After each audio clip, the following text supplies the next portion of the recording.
réouvrir des pistes d'avenir. Ce qui suppose, sur un, certain plan, d'interrompre la course du temps. Et je crois que cette interruption d'une certaine trajectoire du temps, c'est ce que l'on vient de vivre ici au Sénégal, avec les élections récentes. Ce qui ne garantit absolument rien quant à ce qui vient.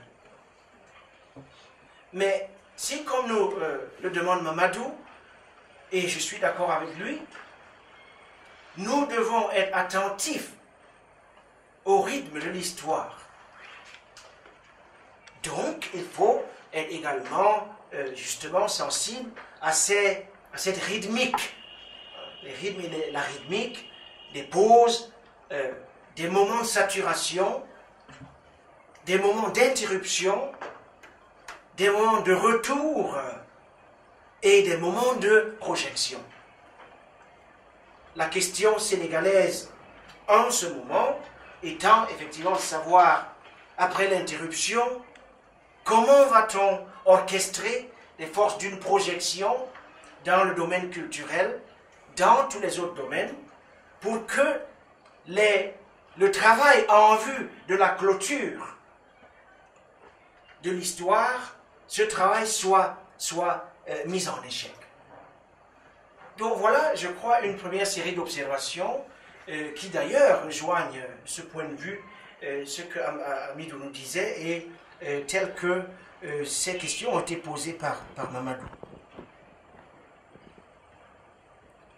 Deuxième observation qui découle de la première et qui sur laquelle on pourrait se mettre d'accord rapidement. L'Afrique avance vers plusieurs directions simultanément. La question de la multiplicité des trajectoires historiques dans une société à un moment donné. Ce qui se passe ici, ce n'est pas du tout ce qui se passe au Mali, ce n'est pas du tout ce qui se passe au Congo-Kinshasa. Ça a très peu à voir avec ce qui se passe dans la région où certains d'entre nous viennent, je vois Koyo ici, l'Afrique centrale, ce véritable cœur des ténèbres, lorsqu'il s'agit du moins de l'avancée démocratique. Où, effectivement, et cela sans rentrer dans le débat autour de Cheikh Ampateba, je suis sûr que Mamadou et toi, vous allez le régler à l'amiable. Pas forcément. Et donc, où effectivement, la région est sous la coupe des vieillards.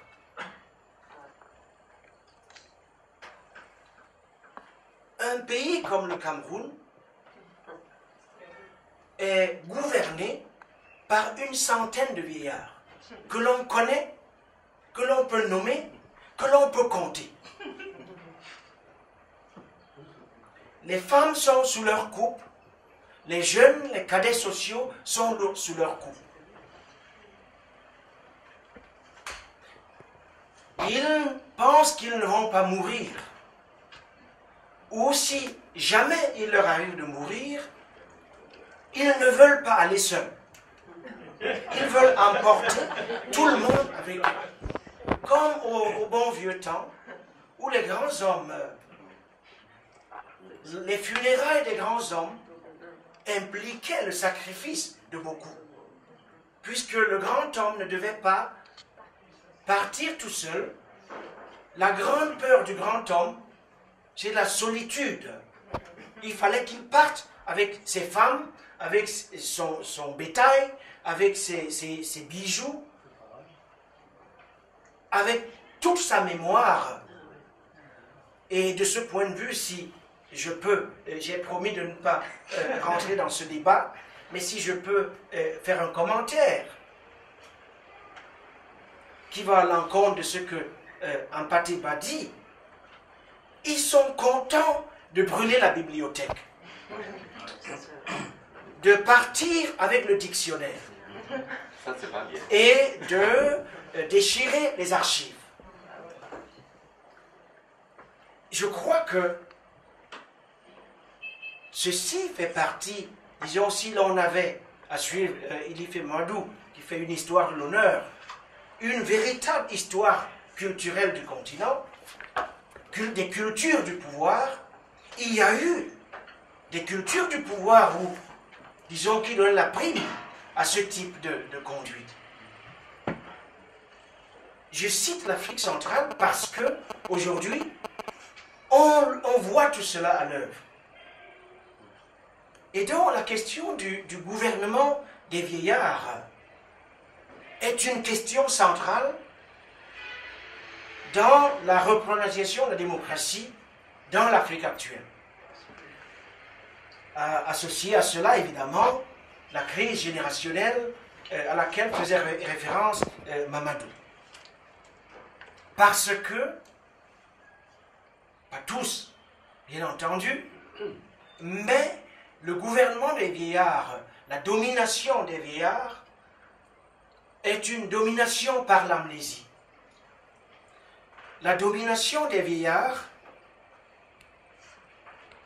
repose sur le postulat selon lequel il ne faudrait surtout pas de continuité. Et ça, on le voit dans un pays comme le Cameroun.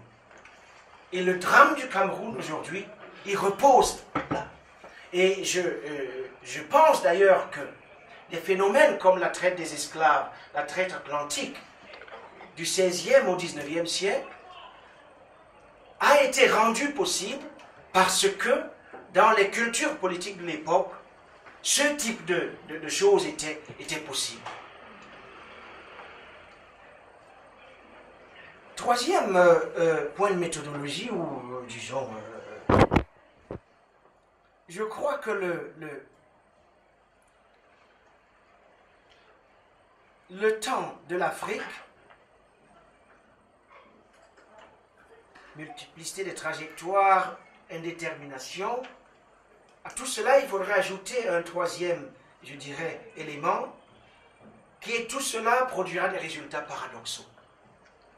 Et qu'au fond, je crois que comme dans toutes les autres sociétés, le moteur de l'histoire de notre continent, c'est là qu'il se trouve, dans la négociation des paradoxes. Nos cultures sont quand même des cultures assez paradoxales.